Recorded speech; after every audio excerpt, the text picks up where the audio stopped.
work. And so I looked at this very, very lovely little card by Deborah Wheeler, and I thought, I really like that, Deb. I love it, and it's simple. And I thought, right, I'm going to put my spin on this. That looks a bit. Can we? Yeah, we're getting there. So what I thought was, I would take this idea, and I would show you. Let's just do this. It's the same idea. So big shout out to Deb Wheeler. That's where I got my composition from. And I just want to show you a couple of little tricks. So let's deconstruct the card before we begin. So what I've done here is I've got one of our 6x6 card blanks. They're scored but not folded, so they're available. And then what I've done, of course, is I've taken our dotty panel, and you can see immediately which one I've used, second one in, and I just love it as a background because I thought that's perfect. And then I've taken a 5x5 card blank, and I've cut it in half. And then if you can see, I've also used an embedder on it. So that's the composition. That's what I've done.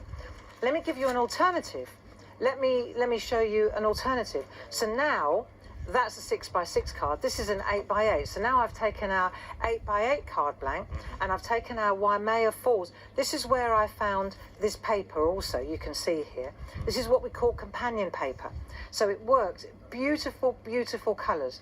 So you can take, see they're double-sided, 24 different colours. You can see here, these are really deluxe. We're always looking for, cuts out beautifully. You see, so there's the blue that I've used. We've actually got on a here. complete collection of so these are pretty special too. On the show, that's definitely worth checking out, I can tell you. So these are the kind of the things that we use. So now, for example, I can take this same centerpiece, but instead of using this background, let me slide this one in. So it starts to look completely different, look. And of course, I could, if I wanted to, I could use the larger piece of card and put the artwork straight onto there, and then cut it out. I'd be tempted to do the artwork first and then cut the frame out round the outside. So the most important thing is, now I've told you all the different composition ideas. Let's look at this piece. Well, so we've got all those finishing pieces ready. 30% of the new stamps have gone in this one. Have they? Yeah. They are lovely. Busy. They're so nice to use.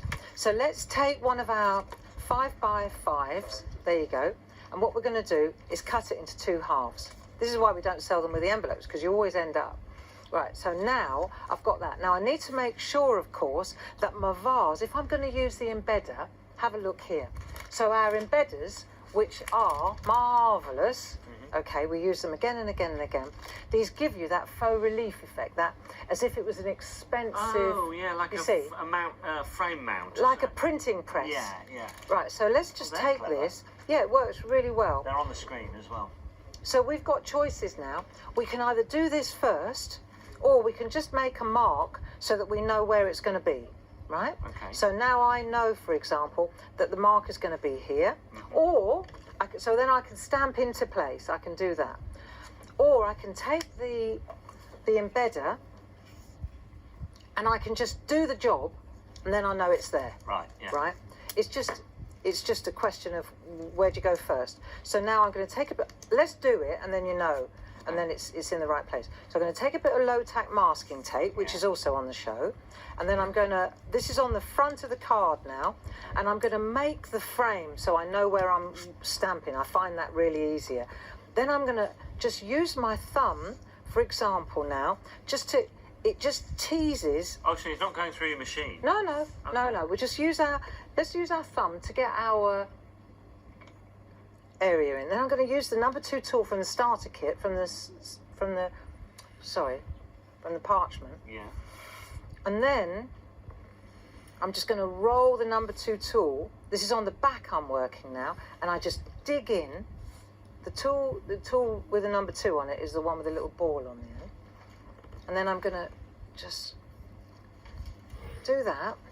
Then when I lift this over, you'll see you've got a really cool. That's really see clever. the edge? Let me just grab that and hold it that way, from above, and then you might. Oh, I can do it from here. Yeah, that's it. You'll see how much relief that has put on. That's there. the word. There you And go. it's like a really expensive printed card I agree, now. yeah. It looks so classy. Really, really clever. Just different, simple ways. So And you can these pick a whole bunch of embedders. them up for $11.69. That's it. You get all different. You get some with a curved edge, some with a corner edge. They're very, very good to use. So now we've got that. Now you see, or like I say, you could just make a little mark. If you're not going to do that, make a little mark so you know where it's going to go. Now, next thing is, let's look at these stamps. So we've got all these different stamps. I'm going to go with the one that looks like a bottle. Okay. So I've mounted them, and now I've got a choice. Which one do I do first? I personally found that it was easier to do the doodle first and then go in and do the background afterwards. So, and I needed to make sure also that it was tall enough so that I'm going to do because I can decide now which flower I want to use, right? So I can use my picture to see, like if I want to use that picture, I know exactly where the vase has got to go. Do you see what I mean? Yeah. So you use the indexing sheet, that will help you. Right, black archival, always good for a nice crisp colour, you know, like print. So we're going to use a black archival ink pad, and then I'll just pop that into place and press. So I know that that's going to work. There you go, that wasn't too hard, was it? No. Right, so now we've done that, pop that on there for a minute. Now we'll go to the colour. So the colour, if you look, you'll see that you look right through. It's quite dark, this, isn't it?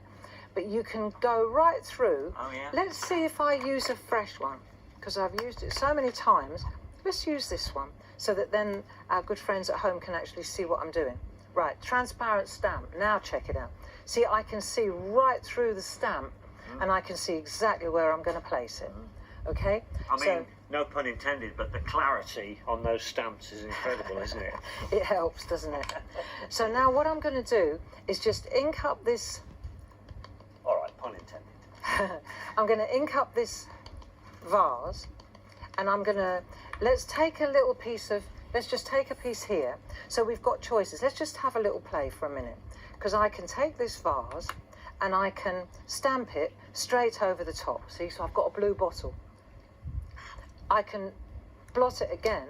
I've got a lighter bottle. Yeah. So now I've got choices. So now I know that, what I can do, and remember there are 3 different vases, so you've got 3 different options here. I want to blot it before I plot it. Ink, blot, plot. So this one's going to be quite light. Okay, that's my plan. I want it to be quite Look at light. that. Isn't that pretty? Brilliant. Now, if I want to, I can add a bit of shade to it.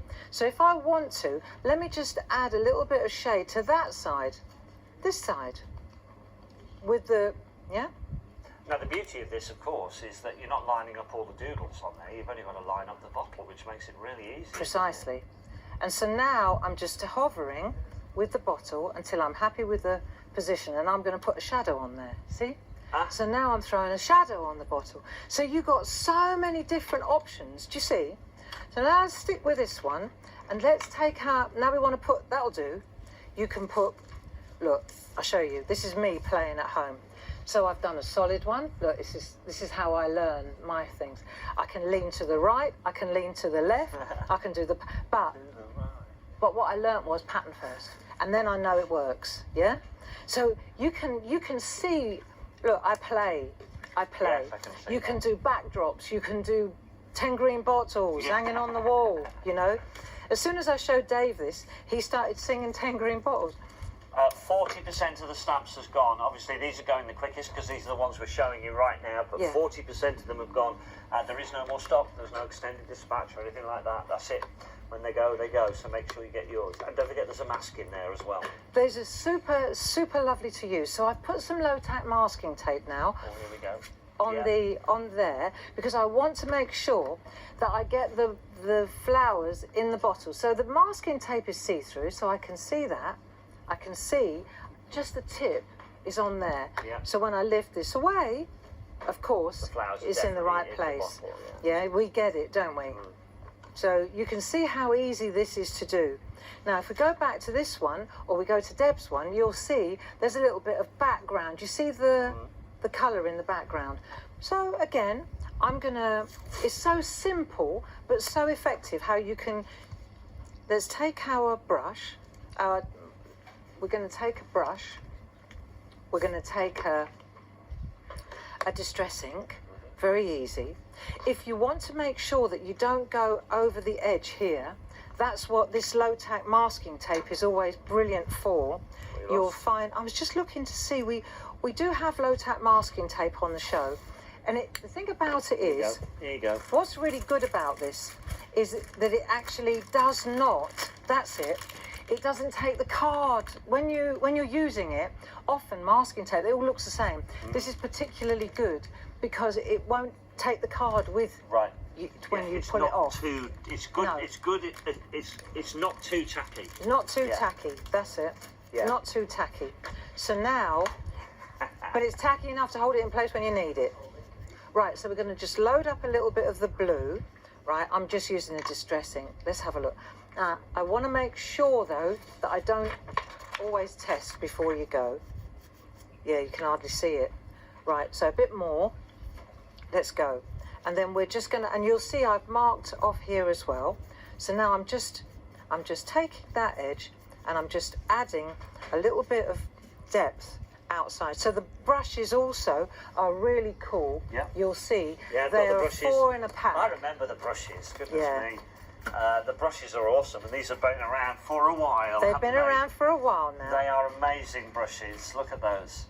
Look at these. You see so many people using these brushes. If you don't have a good set of stencil brushes, you buy these, you will have. I promise you, they are fantastic. I was doing these on crane 10 years ago. They're very good, those ones. Yeah, yeah. Right, so you I see. I remember the very first time you had them on air. Yeah, they're very popular. So what we've got now is we've added our background, and you'll see when you take this away, you can see immediately what you've got. So very simple. I really like Deb Wheeler. She's been a friend for many years, but she's an awesome card maker. And what I love about Deb's work is she keeps it simple, you know. She just has a really good way of making the cards just pop beautifully. I think she blogs it every day. She does a fantastic job. And I just want to show you a couple of little finishing tricks here. So now let's have a look. We've always got the same sort of stash. Pergoliners, right? These are our pencils. We own Pergamano, so of course we've got pergoliners. I've pulled a few out. You get a full box, by the way. Right? But we've got B pencils, blending pencils and water-soluble pencils in here. They're really good. And what I'll do now is I'll just take the colour that I feel works well. This is just a blending pencil. I'll add a little flash of blue in there. And then I can add a little flash of blue to the leaves. Just because they're leaves, it's art, doesn't have to be green. Keep it all one colour. Look, looks really nice. Okay, very simply done. So we'll do that. And then, as a little finishing trick, see if you want to, you can also, if you feel you didn't get the edge on that line art, you can use a pencil. These are nearly back in the country. Perga colours. Now you're teasing. Another couple of weeks, apparently. What I want to show you, though, these are fantastic felt tip pens because they have a really fine edge and then they have a bullet at this end. Right. So when you want to do colouring in, that end's great. But look for the little detail in here, right? Oh, yeah. If you just take that dot now and you watch how this silly little things like this, I enjoy doing this sort of stuff. And this is the kind of thing that we do in the shack. There you go. Little 3's a lucky number in Japan. Yeah. There you go. Doesn't that look super? So once you've done that, you know, when you make cards, sometimes, you know, you want to make a work of art. Sometimes you just want it to be quick and simple. And this, my friends, is... Thank you. Well, that's very good of you. But we're going to use our new dies to finish that off. Yep. And now you can decide whether you want to go large or small. It's entirely up to you. Look at that. Fantastic. There you go. Two cards. Yeah.